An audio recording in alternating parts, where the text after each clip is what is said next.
Hi guys, welcome back to my channel. My name is Karen. In today's video, I'll be showing you two of the projects that I completed for this week's video, as well as give you I wouldn't say a tour, just show you my sewing space where I create all my little stuff on a weekly basis or whenever. It's a small space, but it works for me and I really appreciate it. I just decided that I wanted to share it with you. So I'll put that clip at the end of this video. Let's start off this week with the shirt I made. That's back there. That's gonna be Simplicity 1538. Simplicity 1538. This is my tried and true pattern. I showed you last week where I created that blue one. This week I created the green one simply because I want to finish that wool jacket so I can wear it with that one. I like the fact that it's versatile and it allows me to add different pieces, different parts to it.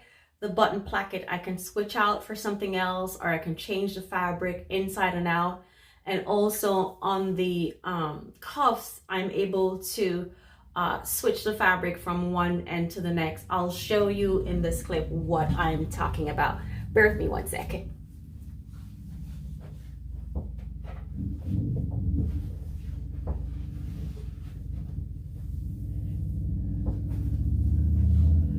On this end is what I'm talking about. With the placket on this one, I kind of switched it and cut it on the bias, so it created a contrast between that and the actual fabric. And I also did the same for this, similar to the one I did last week. On the inside, which is always going to be for me, the French seam sleeve. Again, all my shirts or all my garments, whenever I can, I'm gonna do that. I just spotted a piece of thread, but I'll get it after this. And then another thing I'd like to point out, this is the inside of the shirt. When I'm doing the plackets, I learned from this one, I always cut double. I cut two because I want to make sure the inside is as clean as the outside. Again, this is the inside, this is the outside of the shirt. All right, on the sleeve, this is the inside French seam right there. On the cuff, I'm pulling that up to show it to you. So this is what the sleeves look like. And then on the inside of the cuff, I switched it to cutting this. I think this is, I don't know what it's called. I cut it on the bias just to create that contrast. And I did that because when I'm wearing that green jacket, I'd like to pop this over on the other side, and stripes seem to go well with that green thing that I had in mind. So I created this piece on the inside, and again, the pattern allows me to do that because I can cut two or I can cut four. So what I did was cut two for the outside and two different fabric for the inside before I interfaced it, and it worked out great. So I like that flexibility about this pattern, where I'm able to make changes again as I see fit. The placard's fine. The only thing I need to finish for this one is the buttonholes. And again, the back of this had, I think, yeah, it had gathers in at the back. I don't think you can see it right there. It has gathers in at the back. For me, I didn't like the gathers, so I had this little pleat thing going on right there. Yeah, and then on the inside, this is what it came out looking like.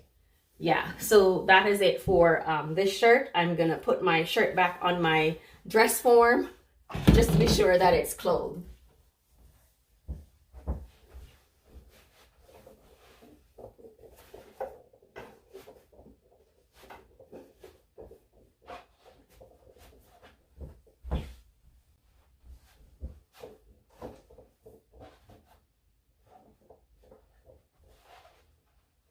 Hopefully it's not showing much. So that's that. So again, that was my shirt for this week, Simplicity 1538. I love this pattern. The next one I have coming up is a dress. And I use the McCall's 8285 against McCall's 8285. That shirt is not on correctly. Bear with me 1 second. The other pattern I'd like to discuss with you is McCall's 8285. That's 8285. I've made this before, I think in a camo, where I made the adjustment to the sleeve, and I also made adjustment to the length. I think I've made it twice. Last week I showed you a pattern that I wanted to create. I'll insert that so you can take a look. Yeah, I wanted that dress, but I had this fabric, which I showed you in last week's video. This fabric is a very thin, it's a cotton voile that I used. I really loved it, so I tried using that pattern and I made the sleeves, adjusting it with the elastic. I wanted to do the cuff for this one, but it wouldn't work out with the collar that I have here, so I just simply went with like a mandarin collar at the top. For this piece, it had a placket going down at the front. It had two, and it also had it has a yoke back. I cut two and finished it on the inside. There's also the French seam sleeves for this dress. And then I added a feminine touch. It wasn't a part of the pattern, but I liked it. It kind of broke the placket up from the bodice. I added a little strip and I kind of gathered it across the top right here. And so it made a little nice little cute little feminine design right here. I did it for both sides, the front of the placket right there. Also, I had to extend the bodice to get the look I wanted. The flare at the end is what I really wanted. In order to have that, I had to extend the bodice that I had. I think I added 6 inches to the bodice to get it down, and then the end portion of it, I cut that in half and made 6 inches as well, because I think the flare piece at the end of this fabric is 12 inches. I made mine 6 and extended the fabric the bodice down 6 inches. For the sleeves, I think I took off, in order for it to hit me just right by my cuff right here, I took off about 1 inch or 2 from the sleeves, and it worked out perfectly. So again, this one, I think I'll make it in several different fabric because I loved it so much. It's really a nice one. And I kind of did on the end French seam this portion of, well, I enclosed the seams. I did not like the finish of having to serge and stuff and left it just the way it is. So I did that. Placket closes nicely at the top right here, a little piece on the inside, and then just stitched it all the way down. So what I did after adding the 6 inches, I brought this down. I brought the placket down into the flare piece right here, but I'm gonna stop all my buttons right here, not to bring it down here. So I think it's a nice overall. I love the way it looked. I like the way it looked on me when I tried it on. So for this dress, I absolutely love it. I'll be making more of it. And for this fabric, I think is a great choice for the design of this dress. It's light, it's airy, and it allows the some structure while allowing you the flexibility of, you know, having a little flare here or there. But it's a great pattern. Again, I like the fact that I extended it and was able to get a different style from it. So it's something I look forward to making again. I might not be putting this feminine touch, as I mentioned, on it, but it lends itself to several different options. And that's what I like about it. The gathers at the back can be done into something else like a pleat or something like that. And then it also has the option to extend this flare action I have going on at the bottom. So it's a very versatile pattern. I love it, and I'll be making it again. So for right now, those two, the shirt and the dress, were all I made for this week. I'm taking my time going along. I think, you know, progressing well for right now. And I'm currently working on, since I have the shirts done, I have the blazers done. I have 2 more blazers to go. That's the green and the berry one. I hope to get them done before winter is over so I can actually style a few of the pieces that I've made and just do a whole try on and show you what they all look like wearing and well styled. So that's all I have for this week. And at the end of this video, I'd like for you to stick around and take a look at my sewing space. I did a little video just to show you the space I create in and you know, just the unique features of it. It's unique to me because it has everything I need that I can work with. For right now, I'll be doing little upgrades as I go along, but for right now, this is it. Enjoy my sewing space, which I'm sharing with you. Hey guys, in today's video, I decided to show you a part of my sewing space where I create most of the garments, all the garments that I make. So for today, I'm starting as I enter the room. There is my ironing board. It's just sitting right here next to the clothing rack that I have. So on that ironing board, I have my iron, my little water bottle, because I use filtered water. And this is my pressing tool I use to hold the seams. Works well. Across here is gonna be my rack, my hanger that I hang most of the stuff that I create. It has 2 portions. This portion I use for upcoming projects of fabric that I can't fold away or anything like that. I just store it here. Also in here are unfinished projects. This one is for buttons. It's sitting there for buttons, this like portion of my projects. This one's also waiting for buttons right there. So those 2 will just sit right there until I'm ready to put those on. Over there in the corner, I have some other tools. I have my rulers. I have rolls of paper that I use to extend pattern or make changes to anything I'm working on. On this side, I have my little table that I cut most of my stuff on. It's a simple picnic table that I got from it's Sam's Club or Costco. I can't quite remember, one of those places. On here right now is a wool fabric that I'm working on for a jacket. Over there is the other one. Under here, I have a bucket of patterns that are rarely used, so I just keep them packed away on here. In this little caddy, a few accessories that I have. I tapped under here. I have blades, I have stickers, I have buttons, I have lots of stuff going on under there.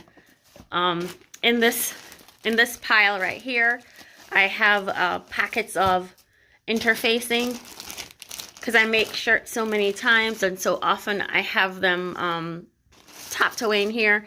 Here I have some that are weft, different shades, different types in here. So yeah, I just keep all my interfacing different sizes in this plastic bag under there. In this little caddy right here, I have a set of patterns. In the top is gonna be my jackets. I have all the jackets in this batch right here at the top drawer. It's a madness going on, but it's my method. There is a method to my madness. So this is my jackets in here. These on here are projects that I'm working on or either gonna cut, so I stashed them under there. Under the second drawer, I have jumpers, pullovers, shorts, jumpsuits, pants in the second drawer. In the third area, I have dresses, and I think in this batch I have all my McCall's dresses tucked away in here. Yeah, so this is where I keep all the McCall's dresses. So that's 3 sets right there. My jackets, my jumpsuits, and my McCall's dresses in here. Over that section is my little things that I work with. My tripod's there, my lighting is there, and my little desk lamp also. I have a window here, but it's closed right now. Over here is my sewing station. I have a little, I call it my bungee chair. It's pretty comfy. Yeah, I like it. I think I got it at overstock.com. Yes, overstock.com. It's a real comfy chair. I love it. It works. On this side, I have various sets of threads going on. I need to get myself another spool rack, but for now, this is the mess that's going on the back of my machine. These two patterns I just worked on today, so they're sitting right there. But on the other side of that, I'll get over there in a minute. In front right here is my machine. I use I think it's a Juki F600 series. Yeah. So this is my machine that I work with. It's pretty cool for now, but I think it needs servicing because it starts making a little noise that I don't like. I'm trying to get it serviced, but for right now, that's what it is. In here, I have the accessories that I most regularly use. I have my buttonhole maker under there and a pack of needles in there. This mess is my pins. They should be falling on this magnetic thing right here, but as I sew, I just pull them out to the side and just leave them right there. This contraption goes in here. Let me pull this out so you can see. Goes in here, and how this works is once my press-a-feet is down and I'm sewing, I use my leg to lift this up, and it moves this. But I rarely use it. If my two hands are engaged, I will use my knee and work with it. But for right now, I really don't. These are for my shirts that's back there, and the brown thing that I have to put buttons on. So that's what it is. This is my little fray check. I apply to the fabric before I put buttons on. And right over here, I have this little mat and this tool right here that I use to open my buttonholes. This I use to unpick fabric when I make mistakes because I don't do well with this after I got poked, so I rather use my little scissors. This is my little ruler thing going on here. Just a few things that I use throughout the time or the day when I'm sewing. This back here is a bunch of mess, like my bobbins and stuff like that I use. I kind of refill them or pre-fill them before I need them. Let me just close this. Back here, I have a bunch of stuff, like mainly like my little brush that I use to clean my machine. A bunch of thread in there. I also have fasteners and snaps back there. I have a package of various sizes of sewing needles and a batch of threads right there. This I bought. Sorry, all that noise. I have extra presser feet right here. I don't really need them or do this kind of work anyway, so I just have it there as a bunch of accessories that in the event I need to use it, it will be available. I have it. Over here is my love-hate relationship with my serger. I don't really use it for right now because I do my French seams, but I've at least taken a step to do better. I've pulled it out. Normally I store it in a box in my basement, but I'm trying to do better and actually use it. Eventually I will, but for right now she just sits right there. We do not have a great relationship, so that's where she stays. Over here is my button caddy. Just sitting right there, and I often just go in and pull out what I want. If it's not there, I try and get it, source it, buy it, Joann's or wherever. Under that are a couple of resources of books that I may be using or may use. Hold on. I often pull out when I'm stuck with something and I'm not sure. And it sits atop my little caddy, my next caddy, which is where I keep my batch of patterns. In this drawer, it's going to be a bunch of tops, Vogue tops at the front, McCall's in here, and McCall's all the way to the back. Over here, I have, I think, New Look in this section. So Vogue at the front, McCall's all the way back, and New Look at the side. That's for tops, and this again is for tops, and I mostly have shirts in here. So two for tops back, going back all the way back. And this one is Simplicity. So McCall's En Vogue, New Look, Simplicity in the second drawer. In the third drawer, I think I have McCall's, no, McCall's was on the other side. This is my Simplicity pattern drawer and dresses. And on this side is my New Look dresses. So New Look tops over here, New Look dresses down here along with Simplicity dresses. In this little caddy right here, it's a bunch of everything. I have elastic. I have another pressing tool sitting right here. I have my handmade bias binding. A lot of other accessories or tools that I may need. This one is for a brown jacket that I have coming up. These are ones that I bought. Again, handmade ones back here in the container. I also have a bunch of zippers just tucked away in here. In here, I have twill tape. There's so many things. I have little accessories in here. Also, this is my walking foot for the Juki, which I hadn't had to use yet, but I might just use that on that dress that I have coming up. But it's tucked away because I never normally use it. I have another machine downstairs, my brother. That's a walking foot and the accessories all packed in there. So one of these days I'll get this sorted out, but for right now, it's my box of confusion that's going on in here.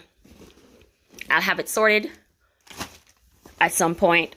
Next to that little caddy and a basket of mess, I have this little sewing space fabric shelf thing going on. I have a larger one somewhere in the basement downstairs, but I'm kind of downsizing to not having too much fabric or trying to get rid of them as much as I can, as fast as I can. I like this size. I prefer to keep this amount, so I'm sewing out as much as I can. I don't want to hold or hoard much more than this because it becomes unmanageable, and I don't want it to be that way. I want it to be fun and something I enjoy, and this is the right size for me. On top of that shelving, I have a basket of Vogue patterns that can't fit in any of the little caddies I have, so I just tuck them back there. These are patterns that I often use, like my shirts or stuff like that. I frequently use them. So I leave them in the top of this little thing going on. I have both my scissors in here, and I think this is the pinking shears that I've just tucked in there, just safer right there out of sight. Right here is my little flower. She's coming along, got frostbite, and so she has a few burnt leaves, but she's getting along. I haven't killed her yet. Back there are a few, two little paintings that I got, fairly inexpensive, but they work wonders in that corner. Makes me feel real comfy. And over here is my dress form. She just sits in the middle of the doors. Often I take pictures, you see her in between. So that's it right there. So the dress form, my little sewing area, my caddy sitting over there, my sewing machine, along with the thread on the back, my lighting area going on over there, and then the little window when I open and the sun comes through, but it's evening now, so it's kind of closed. And then the cutting area along with my other pattern stash over there. And then we're back in this corner where I have my rack. And then back to the ironing board where we started. So that's basically it for my sewing space. I want to thank you very much for taking a look and spending the time with me this afternoon, taking a look at where I work, where I create. I hope you enjoyed it. It's not much, but it's a lot for me. Have a great afternoon. Thanks for watching. Bye.